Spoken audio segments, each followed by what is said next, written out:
Hello, my name is Linda, and I'm here to share with you my crazy problem with my mom. The problem started when we got our stupid cat, which my mother named Brenda.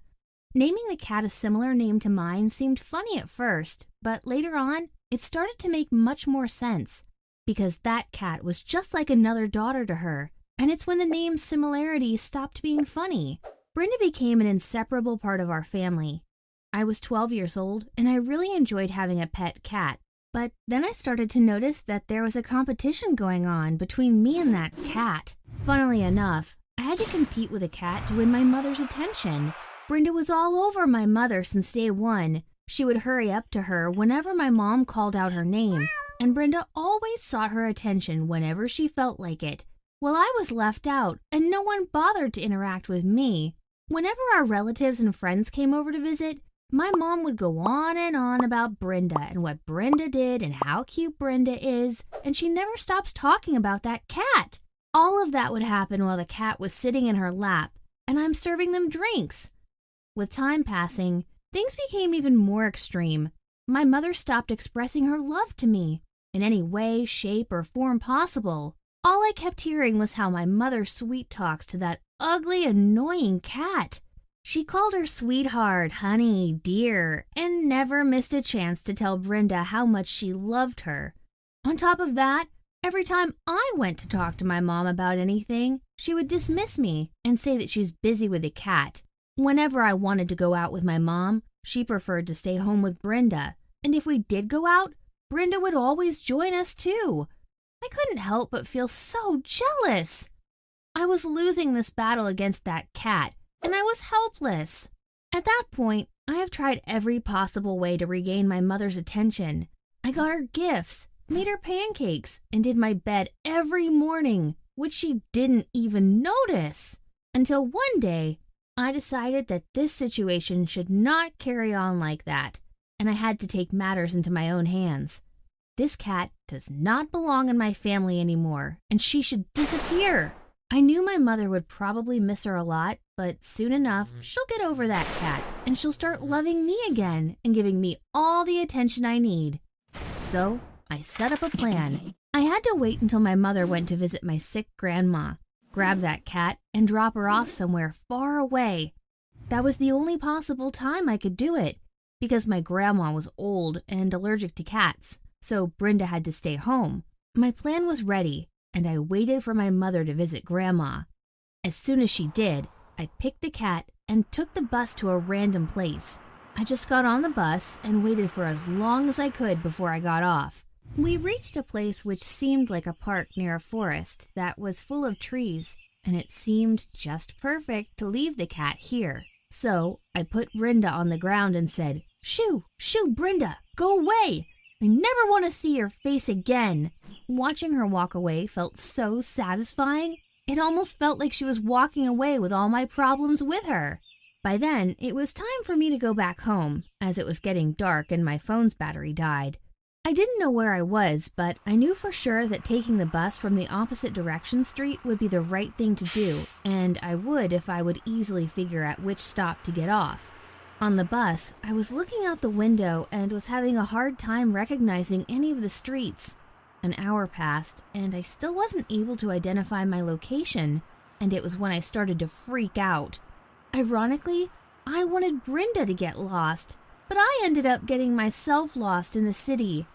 I didn't know what to do, especially that my phone's battery has died, and even if I borrowed someone's phone, I was still hesitant about what to tell my parents.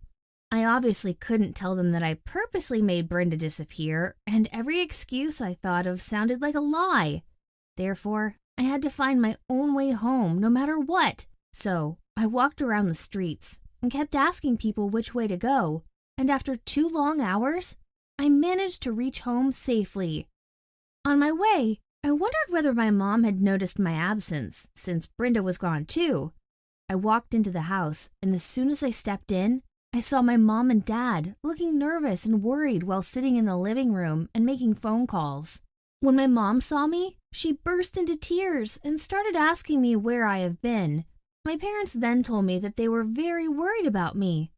And the truth is, I was overjoyed to discover that they actually cared about my disappearance, not Brenda's, that stupid cat. I hugged my mom and told her that I got lost on my way back and that I'm glad I got home safely.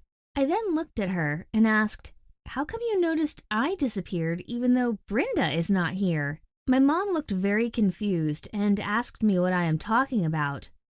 My mother seemed like she had no idea that Brenda was gone, which made me happy because I knew my disappearance made her forget about that cat. So I started to plan how I was going to tell her how I felt about coming in second place after Brenda, and how horrible it was, when suddenly I heard a meow voice coming towards us and chills went down my spine. It was Brenda! That ugly fat cat found her way home before I did. I could not believe what was happening. I went above and beyond to get rid of that cat, and there she was, coming to sit on my mother's lap while I, my mother's actual daughter, was hugging her.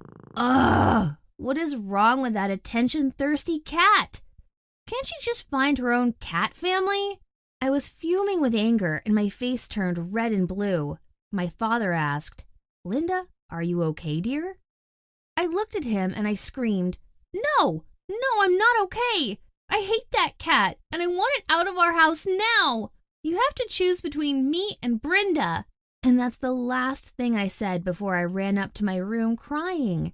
I couldn't believe that I have lost the battle against Brenda, a lazy, fat cat who knows nothing about life. And now I wasn't even sure that my mom would choose me over her. A few seconds later, my mom came knocking on my door. I told her to come in and close the door behind her because I didn't want Brenda in my room. So she did. She sat beside, said, "I don't understand what this is all about, Linda. I thought you liked our cat." "Your cat, Mom. I have nothing to do with her," I said. My mom seemed to finally understand what was going on, and suddenly I started seeing tears in her eyes. "What's wrong, Mom?" I said.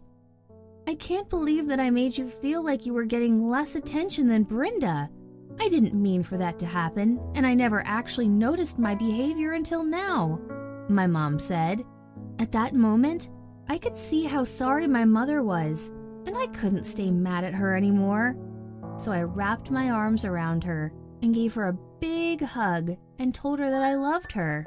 We both dried out our tears and smiled at each other. My mom promised me that she will change her ways and she'll never make me feel lonely or neglected again. As for Brenda, I still despise her for the struggle she made me go through. But I told my mom she can keep her as long as I am her #1 priority and her only daughter. What I learned from this experience is that you shouldn't be afraid to speak up and tell others what you think, especially your parents, because they will always be there for you, even if they love their cat more than you would have wished them to.